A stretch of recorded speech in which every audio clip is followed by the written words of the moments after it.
Hello. Well, today I'm talking to Ryan Herman, who's an author, journalist, and editor. Ryan started his career on local newspapers, which provided him with his first opportunity to write about weird and wonderful news. He's since gone on to work for a broad range of titles, including GQ, 442, Vice, and Rugby Journal, to name but a few. He's also written two bestsellers, which you may know, Remarkable Football Grounds and Remarkable Rugby Grounds, which were both shortlisted for Best Illustrated Sports Book of the Year. And his newest book, and finally, The Weird and Wonderful World of News, was recently published on the same day as Boris Johnson's new book, Unleashed. The difference being that in Ryan's latest book, Ryan has collected some of the most heartwarming and amazing stories featuring interviews with some extraordinary people on how they made the headlines, and all comes together in one book. Hello, Ryan. Congratulations on publishing and finally. So how did the book actually come about? Hi, Nadine. Well, look, thanks for taking the time to chat today. How did the book come about? So, having done the two previous books, Remarkable Football Grounds and Remarkable Rugby Grounds, the thing I tried to do with both of those books was not just tell stories about the bricks and mortar. It was trying to find the people behind that, trying to find the odd stories, the weird stories behind how those stadiums were constructed, or behind the place where the stadium was built, or the architect, or the history of the club.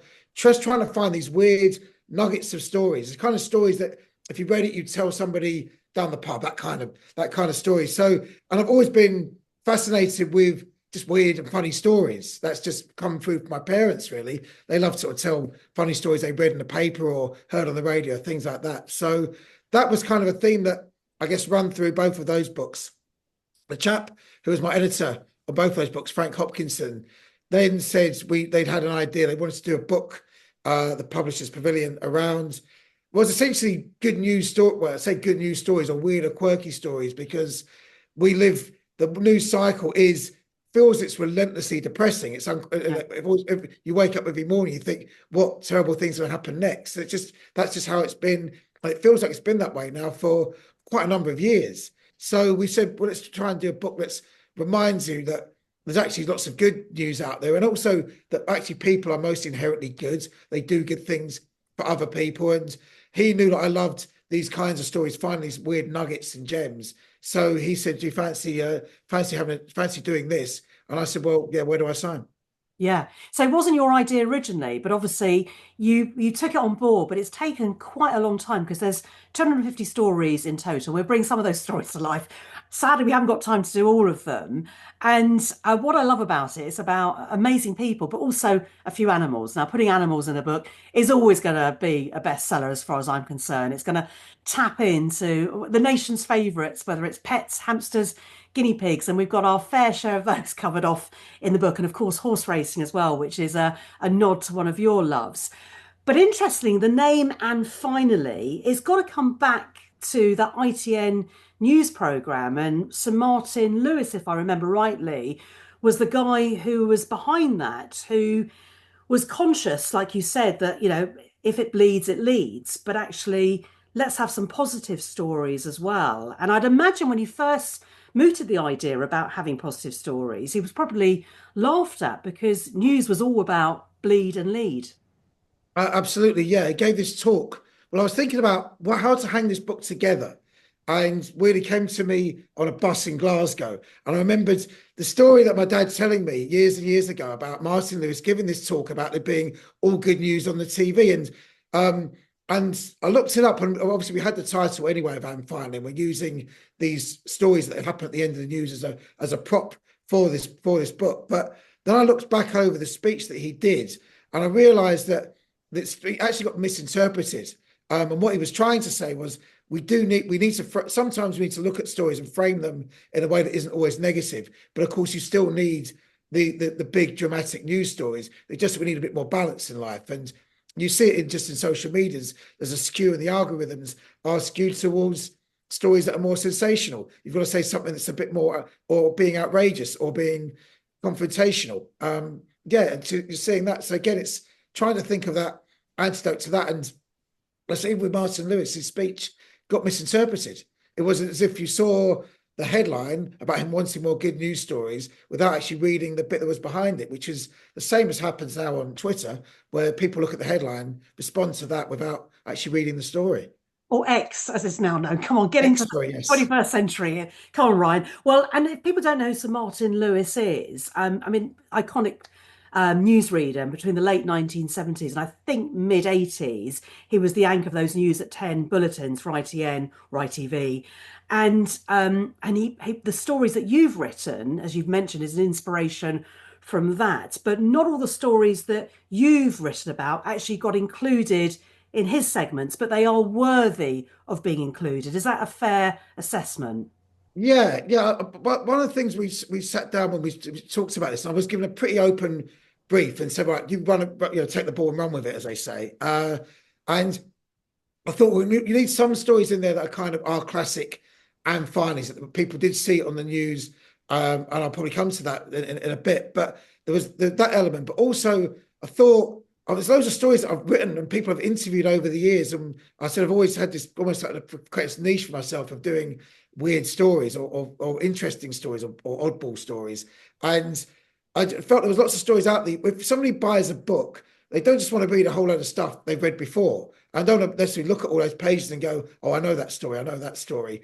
I felt like you want to also give the reader some bang for their bucks, as they say, but also hopefully surprise them and give them stories. Some of these stories would have been covered maybe in local news, so not necessarily would have made news at 10. Some of them would have been, yeah, I think absolutely would have ticked the box for Now Finally. There was all these things of, because Now Finally doesn't necessarily have to be a funny story, it can just be a great human interest story. So it gives you a great way to sort of a very broad canvas to paint on, for want of a better expression. But yeah, it was trying to find out, that was a theme that's running through it. This is the kind of stories you would expect to get at the end of the news, the heartwarming, weird, touching, daft, ridiculous stories. And they're all in here. I've got a copy and I've read it. 10 chapters in total. And looking at the titles, it took me a while to work out the chapter themes and why you'd come up with them. But they seem to be based around all your favourite things, knowing you well, Ryan, which includes sport, films, music. Again, is that a fair assumption? And was it difficult to come up with the chapter headings? I was trying to think of one for the animals chapter and trying to think how it all hang together. And I didn't think Animal Farm just didn't work. It just wasn't right because of obviously the Animal Farm is a very serious book. It needs to be something that's a bit more light-hearted and humorous. And there's a book that's came out last year by James Brown, the old loaded editor. And the title of that is Animal House. And Animal House is one of my favourite films. And I was sitting in the lounge looking at a list of rows of books, saw his book and went, yeah, that's Animal House. That's a start. And then, okay, well, how do you go from there? And thought, well, maybe there's a theme that can run through this, which is all nods to popular culture, really. So, okay, I've got a good film with Animal House. Then you've got That's Entertainment, which could be, well, it's two versions of That's Entertainment. But I was thinking of the one from the Jam. Oh yeah, my favourite. And in Yeah, fact, I danced to that at Ian Jones's wedding, who's done your right. forward. I suddenly went full on, I don't know, punk-esque. I just remember that actually. I was reading the book, good old Ian Jones, who was Yeah, well, similar to your journalist, but is now working on the Jeremy Vine show. So yes. very proud of our Ian. And yes, I do remember where he started though. I think probably in Wrexham doing some local news, possibly, wasn't he? Yeah, I worked with him. Funny enough, he kept on my sofa for 2 weeks and came down and worked on the Fulham Chronicle. And there's a story in the book from my time when I worked at Fulham Chronicle. So I wanted to just get a nod back into from when I started. But Yeah. yeah, he Yeah, but Ian's came done the down. forward, hasn't he? Which is Yeah, great. I wish I won't spoil for everybody, but yeah, there are 10 chapters. We've got It's a Family Affair, The Change Makers, See You Later, Innovator, Treat People with Kindness, which is a gorgeous chapter, Animal House, as you've mentioned, also That's Entertainment, Law and Order, and it's not as boring as it sounds. Stronger Together, The World of Sport, of course, that's a nod to your greatest love, and We Could Be Heroes, yes, David Bowie. And I hope you've yes. noticed that I've kind of themed the lighting in this room to hopefully match the front cover of your book. No expense spared. Anyway, let's crack on. We haven't got time, as I mentioned, to go through all 250 stories, but I'm looking through the book. It's sort of varying lengths, isn't it? Anything from, I'd say, 100 words to 800, 900 words. Yeah. But they're all great and people can dip in and out of them. One of my favourite stories from the book, which caught my eye, is what I'm going to describe, and I think you describe them as well, as the Tamworth 2, which you'll find in chapter 5, Animal House. And the headline you've gone with, it was a pig of a week. So, Ryan, let's go back to the morning of the 8th of January, 1998, and we're in Wiltshire in the UK, aren't we? Take it away, Ryan. Oh, you probably did better justice than me. I think it's a woman, well, I remember this correctly now, but a woman called Wendy Best, who's a writer, local newspaper journalist. And the standard practice for paper reporters on local newspapers is to ring around and check with the emergency services to see if there's been any serious incidents. And I think it was the very end of the call, somebody mentioned, oh, by the way, we've got these two pigs that have gone on the run. And they basically they've escaped from the due to be literally be wheeled into the abattoir. And as I think the lorry as the doors opened up, they made an escape for Well, freedom. three of them escaped, but Three actually of them escaped, yeah, and one got caught. yeah. So two escaped, and they made a big story of this. I think it's the Western Daily Press. They did it. What tends to happen with news stories is that then the agencies pick up these stories. They go on newswires and they get sent into News at 10 or BBC News, and went into News at 10. And it came in the wires. It was handed to a reporter who looked at it and went, "Pardon, you're not allowed to swear on this, or No, go on no, then. okay."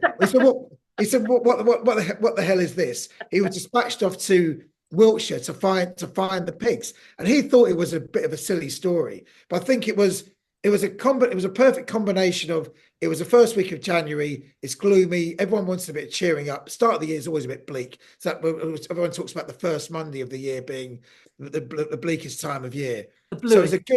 it was an uplifting story. I think it was not long after the film Babe had come out as well, with the pig who escapes being put in. I think it also escapes being the abattoir as well. So it had all these different elements, and it just took off. It was just, he did this story, really played up to the camera, I think the reporter, but all of a sudden it just got picked up, and so camera crews coming from, I think it was New Zealand, ABC News came from America, I think there were people from Japan, and all descending on his little village Malmesbury in Wiltshire to try and find these two pigs who'd gone on the run. And their brother and sister became known, Yeah, as you've mentioned, the Butch and Sundance after the famous American Outlaws. By the way, I like the way you asked whether you could swear or not. You're so polite. yes, You've been sorry. brought up very well. And it is amazing. And of course, this one did end up on News at the 10, as you just said. But it's a fabulous story. And I think people are going to love it. It was a pig of a week. I'm going to go to a different chapter section now. It's a family affair. And one of the other got to be go-to stories from the first chapter, which features an amazing story with Dan Davis, who we both know.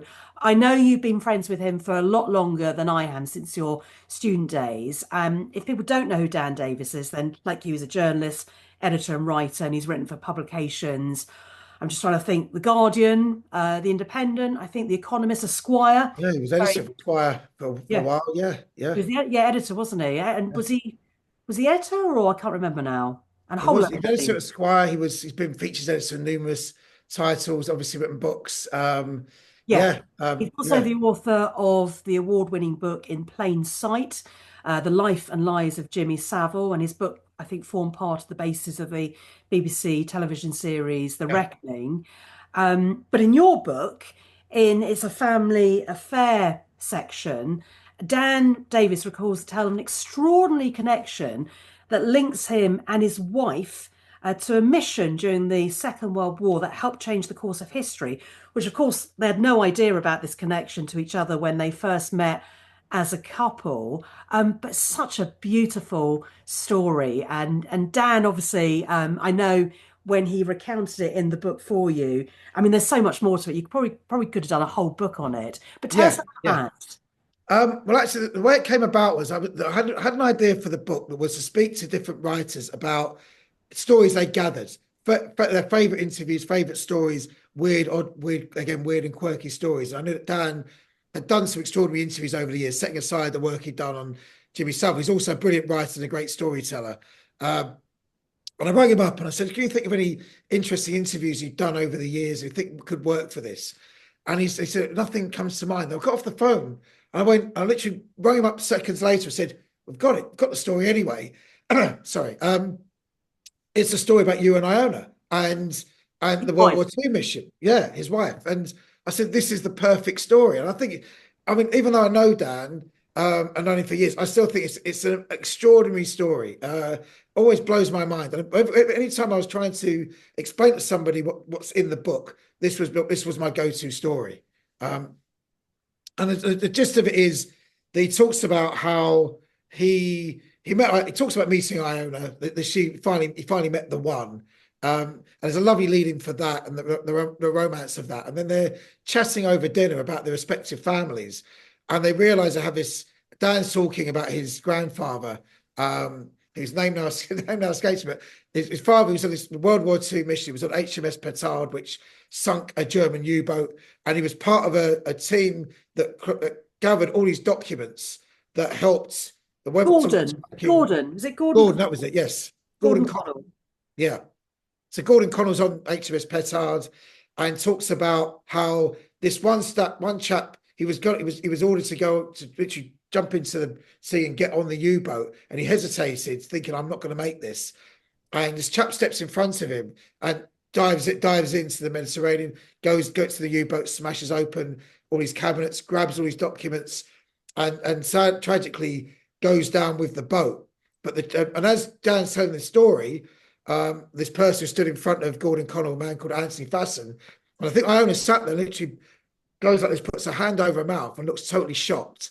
And he says, well, what's wrong? And she said, well, Anthony Fasson was my great uncle. And at that point, it's just like, there's something. Stars are Yeah, aligned. exactly. Yeah. And then it was nice to finish off that story with talking about being at the wedding. Well, I was an usher at the wedding, and they cut the cake with a ceremonial sword that was given posthumously to Fasten. There's a more to that story when you read the book, but it's just an amazing story that ticks every box for this, and I love telling it. Yeah. Yeah, I mean that is kind of beat that for a wedding speech, and I think Robert Harris, obviously the famous author whose book The Enigma, which was made into a Hollywood movie, says that without here we go in what you said without Anthony, Colin, and Tommy, there's three characters, isn't there? There may never have been a D-Day in June 1944, and I don't want to spoil the rest of the story because it's a classic, but yeah. Yeah. So good old Dan Davis, what a great story, and his lovely wife Iona as well, amazing. Now, obviously, you've had to verify all of these stories, and there's a few others I want to pick out as well. But there was a story about the M62 Yeah. and a farmer. Have I got this right? Who refused to get off my land because the M62 was being built, and they had to build the M62 around his farm. But again, with your due diligence, you had to check all the stories out. Did that story stand the test of time? Was it truthful? No. So it's quite so, and I remember again, I remember my dad telling me this story as well. It's another one where it became a popular myth that when they were building the M62, there's a farm, and they said we will have to sort of effectively bulldoze this farm, and the popular myth was that the farmer said, well, you refuse to sell. There's no way I'm keeping the land. You can't. Get off my land. And actually, that wasn't what happened at all. What happened was actually they realised there was a fault. There's a fault line in the soil or something like that. And basically, if they tried to build a motorway over the farm, it actually would have been unsafe to do that. So there was Sinkhole? no. We're talking sinkhole territory. I think possibly, yeah, yeah. They said basically the land was unsafe to build on, so they had to. So instead of building straight through it, they just had to build around it. Yeah, got it. And now Okay. you've got a 30-acre farm in the middle of the M62, and that's the reason why it's there. But I love the quote from his wife. He said, "What was the best thing about living on that farm?" And she said, "Not having any neighbours." Just a big car park around you. Yeah. Okay. Yeah. Okay. Well, I want to go back to Animal House, if you don't mind, to that chapter. And another one, I'm obviously fascinated by pigs today, but it's The Keeper of the Pigs. And this is Sharon Wallier, I think you pronounce Yes. the name. And you talk about her being a journalist and filmmaker based in the UK. It's her second movie, The Keeper of the Pigs, was released in November 2023, so just a year ago, and is utterly unique. And she explains how a film about guinea pigs came about because of an "and finally" story that went viral and took her around the world. So, yeah, Ryan, what have we got on this one? So Sharon, I've known as a friend of a friend. I've met her a few times, and I know she's done a previous documentary, which is a far more serious documentary about refugees, and she's obsessed with guinea pigs. And I just saw something popped up on a Facebook timeline. I think it was that she done. It was a trailer that she put up for this film that she was making about guinea pigs. I remember her mentioning it years ago that she wanted to do this. Because she said nobody's ever done a film and nobody's ever done a documentary on guinea pigs, yet millions of people around the world have them or have had them at some point in their lives. So she thought that was uniquely interesting. And I was trying to think of part of it was, I think she was probably the first interview I did for this book. So I wanted to do, I thought if somebody had something interesting to say and I knew them and I could give a different story, tell it in a different way rather than me just gathering stuff from the internet, can I bring more personality to these stories and bring the personality of the people telling those stories to it as well, and bring something extra to it and talk about why they're passionate about that particular subject, or a moment in their life that was particularly important. They can tell it in their own words. That I thought was quite important to try and do that. So yeah, I met up with Sharon. She talked me through how the film came about, and she'd done a story for local news up in Nottingham, and it was about a guinea pig sanctuary. And it was the last item that went out. She went home, came back in the morning, and the boss said, "Have you looked at the analytics? Have you looked at the traffic figures? We're getting traffic from all around the world on this, and we're getting loads of views from even in Peru, which I think is the home of the guinea pig." And suddenly it was this story that kind of, she said, when she realised that people were watching it from all over the world and obviously sharing this story, and she thought, well, there's something in this, and that led her down the path towards actually going around the world and going to. There's a great story about in the film where they go off to a competition in France, and one of the chaps who goes with bloke Jamie, who's a hairdresser, but there's a furious sort of debate about what sort of shampoo you should use and what's the right type of shampoo for a guinea pig. And they're all crowding around, they're all hanging on his every word because he's a hairdresser and he actually knows that you need to use, I think it was herbal essences because hasn't got sulfates. And it's something about went to a guinea pig show in Birmingham and all you could hear was the sound of hair dryers. Yes, yeah. I Yeah. mean, in the film, it's amazing when you see how they're kind of coiffured, I guess is for want of a better word. They look amazing. I mean, they do look amazing. And yeah, it's an extraordinary film. Yeah. But it does also highlight the issues around welfare, which There's a ties lot of, in with her within first. all that. Although there's a one bit where she goes to Peru and there's a festival for guinea pigs and there's a singing competition, and I hadn't seen the film at the time when I wrote the book, so it subsequently. There's one chap in there I describe him as a Peruvian Eminem because everyone moves like Eminem, but he's singing about guinea pigs. It's just the most bizarre and surreal thing. Apparently, after he didn't get through to the final three in a competition for a massive strop. Robbed. Yeah, Sounds like, well, actually, just very quickly, my daughter's come back home and right, she's got a hamster and it's called Mr. Bear, which is your nickname. right. Oh, brilliant. And this is the first time I've had a hamster in the house and I've gone all soppy. So I can completely get how guinea pigs would go viral Yeah. because my hamster, my Mr. Bear, as I'm now have adopted him, he means the world to me. I'm talking all sorts of babyish talk to it. Anyway, enough of that. Let's carry on with your book. Going back to We Could Be Heroes, I think maybe it's the first time we've actually taken a story from it. Yeah. And this is chapter 10. Um, I would sing the song by David Bowie, but I'm not going to. But back in March 2012, this is the story about Professor Andrew Diener. Andrew was a spectator sitting in the stands watching his team, Tottenham Hotspurs, taking on, I think, Bolton Wanderers at Spurs' former home ground, White Hart Lane. And just before half time, Fabrice Muamba, who played for Bolton at the time, collapsed and went into cardiac arrest. And obviously, Andrews became a household name overnight because the clue's in the title, Professor Andrew Diener. And he helped save Fabrice's life, which was extraordinary. But actually, this story has a personal connection to you as well. So just amazing. Yeah. So where do I start? I'm actually in my family home at the moment, so I actually picture where Andrew used to come round and he was my babysitter. So my family has known his family for going back years. My parents were good friends with his parents.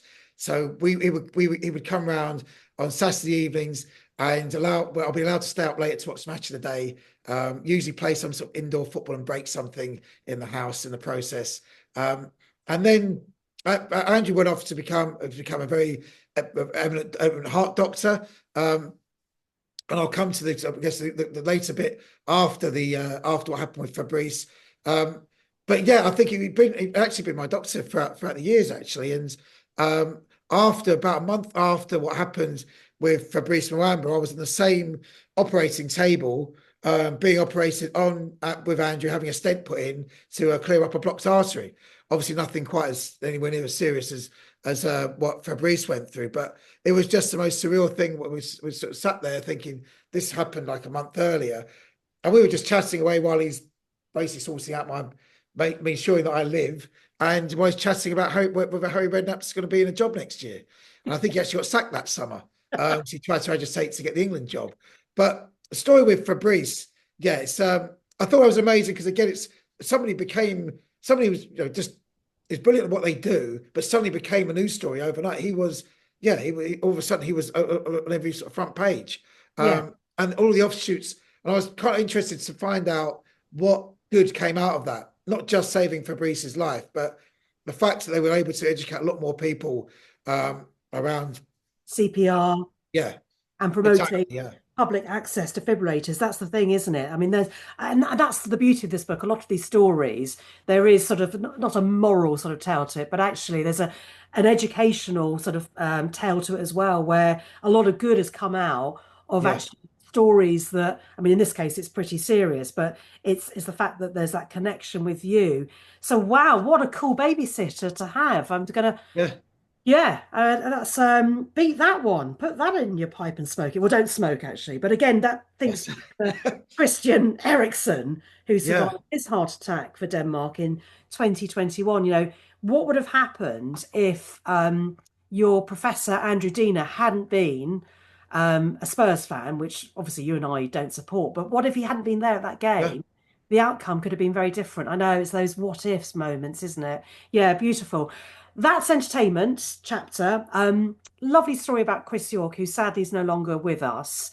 And for those that don't know Chris York, part of the music business, your love of music, we both love music big time. He was a director at SJM, one of the biggest music promoters in the UK. And I think you said in your book he was best known for, is it Oasis and the Nebworth gigs? yes. So he's the. I think I'm pretty sure I'm right in saying this that he was the guy who basically had the idea for them to play there. Um, Aha, so he back was in like, right, we're 1996. doing, we're selling out. We could do something on such a grand scale, and we will sell these tickets. It was one of these daft. I say a daft idea. It wasn't a daft idea. It was an amazing idea. But yeah, he was kind of. Uh, I met him through a friend, a very close friend of his. And as I was doing the book I've worked with over the years, a woman called Lizanne Curry, another chap, Matt Leach, and they both went to university with Yorkie, and they both said, if you want to do this book, you should talk to him because he's got an amazing story to tell. I mean, he's never actually talked. One of the things about Yorkie was he would say he was like, he was the heart of Britpop in a way. There's a great line which Liam Gallagher says before a gig, where he says every great gig you went to in the 90s and the noughties, he was put on by Chris York, and that's probably not far from the truth. But and he probably knows he probably would able to tell he would have been able to tell any number of extraordinary stories about what happened behind the scenes, what went on, Yeah. what went on tour. But his very much his rule in life was what went on tour stayed on tour. Sure. But actually, what you cover in the book is really his work with Yeah, the Teenage Cancer Trust, which he'd worked tirelessly as a promoter for 16 years before, sadly, his own long battle with cancer. And you know, you give people a reminder because I imagine a lot of people attend these gigs at the Royal Albert Hall and don't realise that these gigs started, I think, beginning of the 2000, yeah, 2001. And Roger Daltrey, who was receiving medical treatment at the time, was chatting to a surgeon who was involved with the Teenage Cancer Trust. And Roger then offered up the Who to play a fundraising gig for the charity. And then the rest is history. But what is interesting is that I've attended a couple of them, and just reading your book, it just reminded me that every gig there's a monologue, isn't there, from Yeah, Roger Daltrey, recorded or done in person, that teenagers are pivotal to the world of rock and roll and pop, and therefore should be doing whatever we can to ensure that a teenager with cancer has a full and active life as possible. Because up until that time, teenage cancer patients were placed in adult wards, yes, yeah. be incredibly bleak, without any disrespect to adults going through, terrible pain and suffering. But actually, for a teenager, it's very stark, isn't it? Yeah, I mean, this would have been when I spoke to Chris. This would have been this time last year, and he was. We knew that he was. I mean, he physically looked fine, and actually, was he talked. We talked for ages, but we knew that he had cancer. It was quite an advanced stage, so we knew that they didn't. He probably didn't have that long, even though he wouldn't have looked visibly ill at that moment in time. And one of the things was, this is probably, I think it was, yeah, would have been the last interview that he did, or last thing we chatted to somebody to write about his career. And I thought, well, if we're going to do that, let's focus on what would be an amazing legacy. The thing that he sort of leaves behind is the Teenage Cancer Trust and the amazing work that that's done. And yeah, I thought that would be a nice way, if we're going to do something, going to reflect on his career, that would be the thing he'd love to be remembered for. Yeah, it's a beautiful story, and I think that could have been one of his last interviews I think it that he probably was did. his last year. Yeah, so I He think did it's actually do. He didn't do many interviews that happened. Like I said, he was at the epicenter of all these, the epicenter of everything that was in the music industry at that time. But very much, I think, because he knew he could bring up somebody and say, "Can you play this gig? Can you strong arm somebody doing him a favor?" Because he made sure that none of their stories ever got out. So he yeah, made, he was very protective of the acts that he worked with, and they were all good friends of his. a trusted friend, and very Yeah, sadly missed. So, but what yeah. an extraordinary life and an amazing legacy. So I thought that was a very touching story. Right, I'm now going to move on. Law and Order. This is chapter 7, and there's two stories, both revolving around tanks. Parking your tank on their lawn and parking your tank on their festival. One involves a soldier, one involves another relatively famous band from Wales. But the first one, parking your tank on their lawn, this is Philip Matton, I think it is. He's a Yeah. 19-year-old soldier at the time who was very excited, apparently, about finishing his driving lessons, which then led him to parking a tank on a lawn, on his parents' lawn. Yes, so there's two versions of this, and I wasn't, and I'm not entirely sure which is the correct one, but the one that got reported at the time was that he basically he got clearance. He'd done his driving lesson in a tank. It was he passed his lesson, passed his test, sorry, to be able to drive a tank, and was so excited about this that he was very close to his parents, and so excited that he decided to drive a tank from his army base 80 kilometers through 2 counties back to his parents to say, look, mum and dad, look what I've done. And then he turned up at home. What I couldn't get my head around was the fact that they were asleep for all this. And how can you not hear a tank rocking up outside your house? But he said they were fast asleep, so he didn't want to wake them. And weirdly, one of the things about this, I love the details of this story, is that he makes himself an egg sandwich, bizarrely, gets back in the There tank. are other sandwiches available, Ryan, we need to point This is out. true. um, makes himself an egg sandwich, gets back in the tank, and then drives it to his school. And I'm assuming he must have done that just to I don't know, to show off to his teachers and some of the other pupils. By which point he's being flanked by 7 police cars, and he gets out and goes, "Yeah, it's a fair cop." Yeah, it's just a ridiculous story. The other version is that he wasn't allowed weekend leave, and as a sort of two-fingered salute to his commanding officer, he decided to steal the tank and take it home. I'd love to go with the fact that he just did it because he wanted to show his parents, but I wanted to see. I did try and Google him and see if I could find him. So I just thought I'd love to actually get the definitive version of it.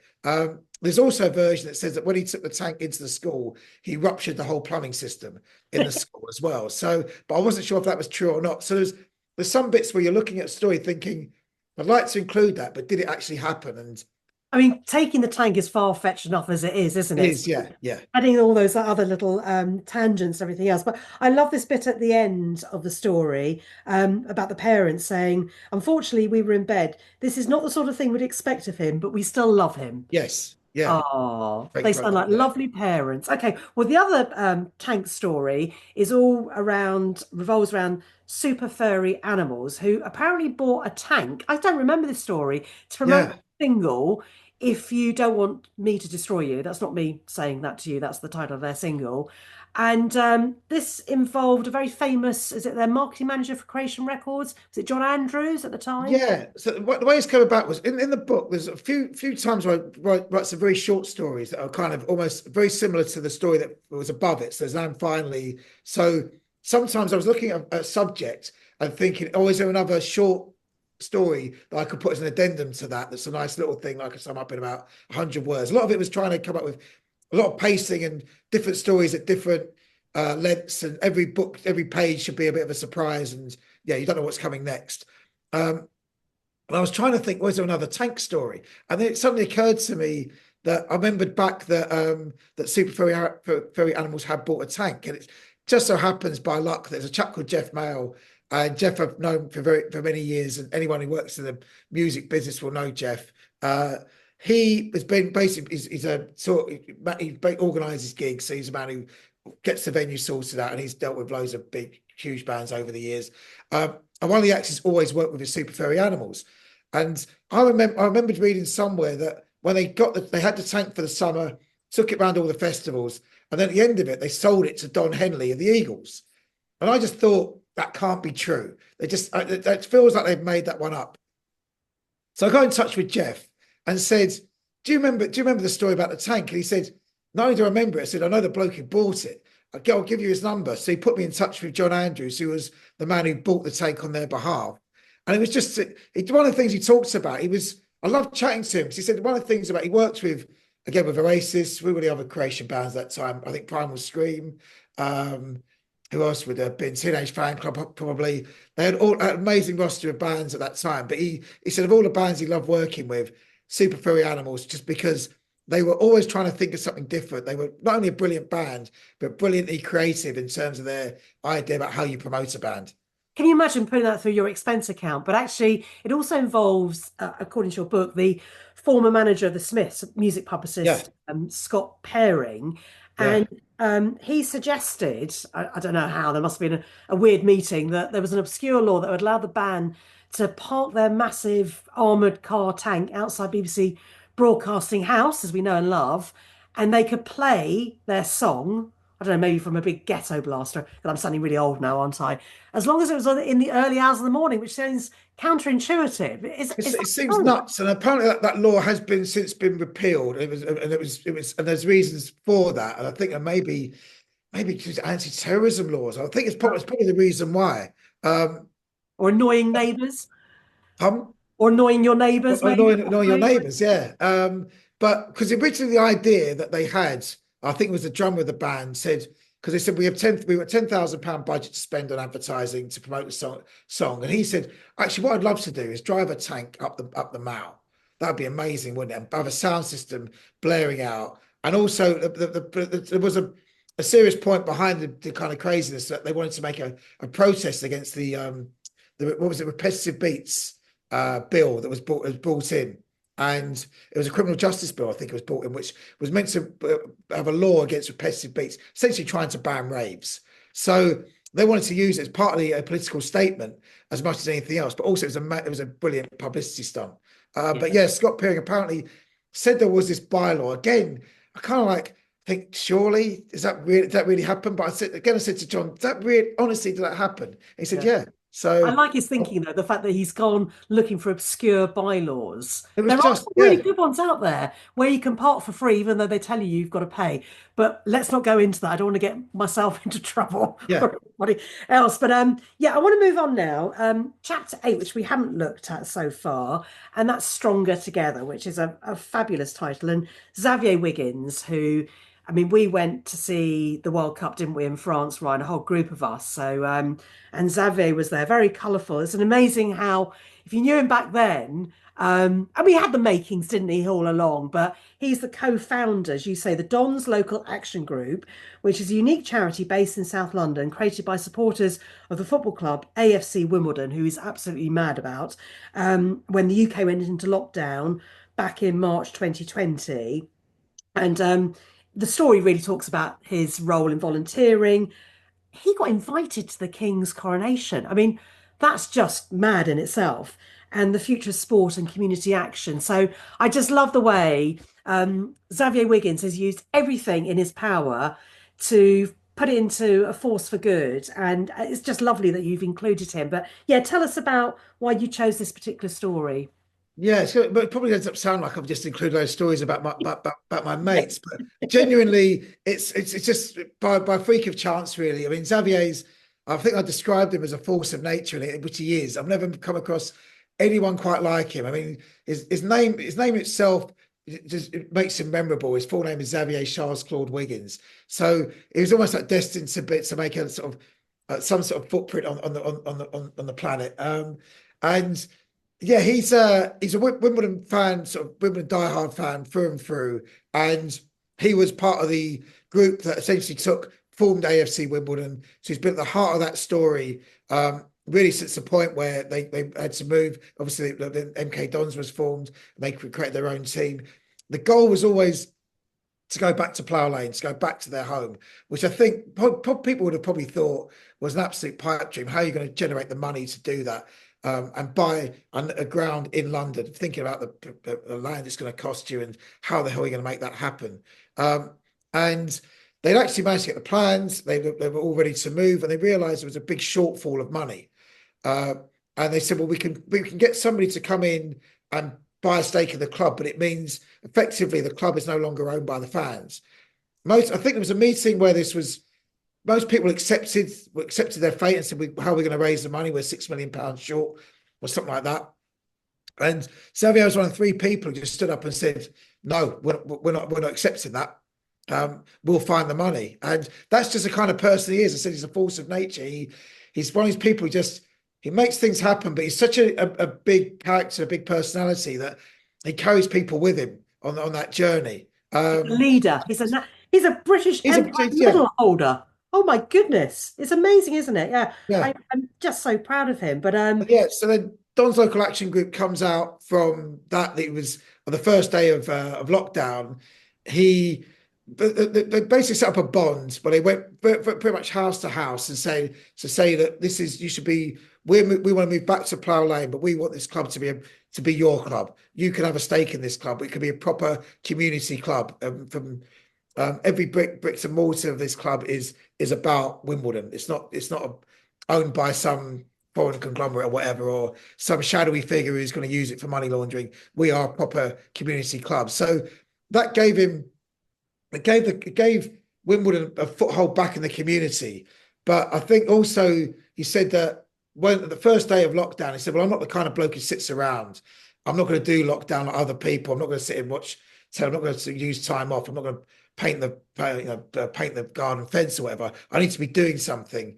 And he just felt, right, we need to be just for people we need to do something for people in the community who are going to struggle through this, who won't necessarily who are going to be struggling for all kinds of different reasons, if they're old, they can't necessarily get to the shops because they need to be able to get online, they just won't necessarily have a laptop. We can utilize a whole group of people to make things happen, to act as a fundraising outfit. And they have gone from what was just an idea that was in a WhatsApp group with him and two other people. They've now got 100 volunteers, I think, a week working on this. They've won awards around the country, and it's going to spawn. It's now created another body called Sport Local Action. And what Xavier wants to do is gather all the information, gather all the knowledge of different sporting organisations around the country to see how they can all work smarter, work better, because obviously clubs work in silos, in effect. They all think about their own thing, but actually there's a lot of great knowledge they can share between each other to say, how can we do better? And particularly, I think once you get out of the Premier League, the role that football clubs play in the community and the relationship between the fans and the clubs becomes even more important, because you can't just rely on big sponsors. So it's really, but also I think the role of the club. Sorry? He is a force of nature, but Yeah. I love the fact that he was invited, obviously, to the coronation, but because of his love of Wimbledon, they were playing away at Grimsby Town. So his Yeah. instinct was to go away to Grimsby Town. But as luck would have it, that date got changed. So then he found himself at the King's coronation, which we don't want to spoil for everybody because it'd be great for people to read this story firsthand. But fair play to him. And yeah, so I think to be continued when it comes to Xavier Wiggins. But I must say, Yeah. QPR, again, my team, I've got a Yes. little nod in the back there as well. Hopefully you can spot that. They're great with the community as well. And Exactly. you're Yeah. right. Yeah. It's Probably a really, shining example of to most clubs, I think, of how you do great, how you have a great community program. yeah, Absolutely. run by the amazing Andy Evans, who I've known Yeah. for many years. So good shout out to him. But yes, but you don't feature QPR in your book. That's the only downside of your We've book. got There's Fulham. no Yeah. Yeah, we'll move on. So world of sport, obviously one of your favourite areas, and there's a really funny story talking about Fulham, who also do lots of great work in the community called, and I've got to be careful how I say this, fan napped. Yes. It's fan napped, and I think you mentioned earlier that you covered Fulham FC as a journo for the Yes. Fulham Chronicle, and I think that was during is it Adams Wilkins sort of era? Yeah, I came in when Ian Brown it was the end of the Ian Brownfoot era. Then at the time when I started reporting on them, they were plummeting towards non-league football. They were one from bottom of the table, and Mickey Adams came in and turned around the club. And yeah, it was the first job I had. I loved it. I think everything about doing that. It was like I get paid to go and watch football. It doesn't get much, it doesn't get much better than that. So the story came about. One of the things was going to away matches and going on the trains with the fans. You just got to obviously hear gossip going around the club. We also got to hear some great stories. And Fulham always had an element of farce about them. So back then, there was always some weird stuff that happened. It wasn't like this, the machine they've got now as a Premier League team. In lower divisions, weird shit happens. Pardon my language, but weird stuff happens in lower division football. And I was coming back from Torquay. And this chap, Ian Bishop, said to me, "Did you hear about what happened at Colchester?" And I went, "No." And they got on a coach from Fulham, meant to be going to Colchester. They're going up, I think must be going up the M11. And then they've gone past the turning and they keep on going. And they say, right, keep saying to the coach driver, we've gone past our turning. He said, "No, we haven't. We're going to Cambridge." And I said, "No, we're not. We're going to Colchester. There's a football match there." And he said, "Well, my instructions are you're going to Cambridge." So that's it. That's where we're going. And you can imagine there's a rock virtually happening on the coach of trying to persuade the coach driver to turn around. He was like, "No, I'm sticking to orders." So basically, but the coach driver wasn't doing it deliberately because he hated Fulham or anything, was No, he? I don't. To the best of my knowledge, it wasn't that he supported Chelsea or anything like that, or QPR. I think literally he was so by the book that he wouldn't deviate from the Computer orders he says thought he had. no kind of guy. But there was a blessing in disguise because Fulham lost 2-1. Yes. So they had a nice trip to Cambridge. Were they actually allowed off the coach? I think by the time, I mean, it's a whole thing is so ridiculous, but I think by the time they actually he take it, I think he virtually give him a guided tour of Cambridge. He started heading back, and then the penny eventually dropped. Somebody must have got through to base, wherever it was, where the coach firm he was working for, that he should be going to Colchester. But by that point, it was too late anyway. And I actually thought if I was them, you came away with a great story to tell, great pub story, really, It as isn't opposed it? to seeing a very moribund 2-1 defeat on a Tuesday night in Colchester. So 1997 it was, and then you didn't have what we take for granted now, yeah, instantaneous scores, the internet, full on coverage from all your different channels or whatever. But yeah, you were probably desperate to get the information. You probably had to wait. Maybe you got local radio you would have possibly been able to listen into, or I would have, national, yeah, Club Call would have been back then. yeah, or Yeah, teletext or something, or CFAX. But they yeah. would have had access to it on the No, we had to call up Club Call and pay like £2 a minute or something like that. Yeah, God, yeah. Now, the final story, as I said, we can't go through all 250. And I thought a lovely way to end and finally is looking at chapter 4, Treat People with Kindness. And this is Ali Catterall and Elise Burns, who are both the authors of Kindness, a User's Guide. And when I look at the intro to the book, you say there's a quote that best sums up the book, which could be found in the chapter on Treat People with Kindness. And the quote is actually from the filmmaker, the author, Ali Kashro. And he says, I think we need stories that shake us out of our complacency. You know, things are magical, things are bizarre, things are peculiar, because life is. You can find magic in a dustbin. It depends where and how you look. And that is of a great appeal. And I think it's fair to say sums up the book beautifully. Yeah, when I interviewed him and Elise, he said it right at the very end. And I just thought, yeah, that's great. Sometimes you feel you're obviously when you're interviewing somebody, you're always listening for what you think is going to be that quote, that line that's going to hold the story together. Um, and yeah, that just immediately just sang. I mean, Ali's a wonderful character, lovely human being, great wordsmith, done an amazing film about the Scala, which I'd recommend anyone to see because it's just bizarre but brilliant. It's an extraordinary film with an amazing cast list of interviewees. But his story was what I didn't know when him and Elise were writing the book. They had their own personal stories they were going through. Obviously, they wrote it. They wrote this book about kindness during COVID. But Elise, at the point when I think the book was commissioned, she'd just been diagnosed with breast cancer at the time. At the point when they finished it, she was able to ring the bell to say that she'd been given the all clear. Ali was also going and also just met. I think just found his family, his father he'd never met before. So they were going. I didn't realize this when I spoke to them both. Both had these amazing personal stories to tell, but they also obviously go into talking about the book and these extraordinary acts of kindness that they wrote about. And yeah, without wishing to spoil it, there's a great story in there about Prince, I think. Obviously, they reference Prince and George Michael because you think if you're going to write a book about kindness, you have to have George Michael in there. Yeah, and so many stories came out as Ali mentioned, after Yeah. he died as well. Yeah, there's some amazing stories in there, as you said, that they co-directed, or Ali co-directed the film Scala. I don't think I've seen that actually. It's I think it came out. I went to see it. Funny enough, it came out on my birthday. Funny, I went to see the screening at the Prince of Wales Cinema in Leicester Square. Um, and it's an extraordinary number of who is it they've interviewed for it? John Waters. They got Matt Johnson, was a bloke from there. They got Stuart Lee, Adam Buxton, um, Danny Brown, the bloke who's in With Now and I. All these people who worked or performed at the Scala Cinema back in the day when it was basically kind of a place where you could see films you couldn't get to see anywhere else. But you realise there was all kinds of weird stuff that went on there. Yeah, That's the nicest way I can describe it. But it's an amazing story of an amazing cinema that ultimately there's a myth around that it closed down because they showed a Clockwork Orange when it was still banned. yeah, And yeah, that did precipitate around. But actually, I think the reason why is because they think at the time the Channel Tunnel was meant to be built at King's Cross and would have gone through where the Scala was, but that never happened. In the end, they yeah. ended up doing Waterloo instead.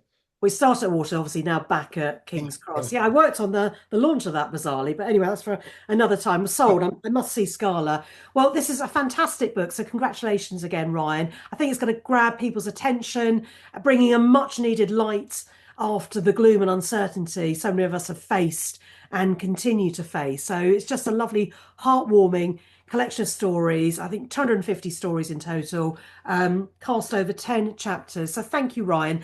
And his latest book, And Finally, The Weird and Wonderful World of News, has been released recently, published by Pavilion, which is part of HarperCollins Publishers, very posh, with the collections I just mentioned, 250 stories about people plus a few animals doing extraordinary, wonderful, ingenious, and sometimes utterly stupid things. Thank you, Ryan. Thank you, Nadine.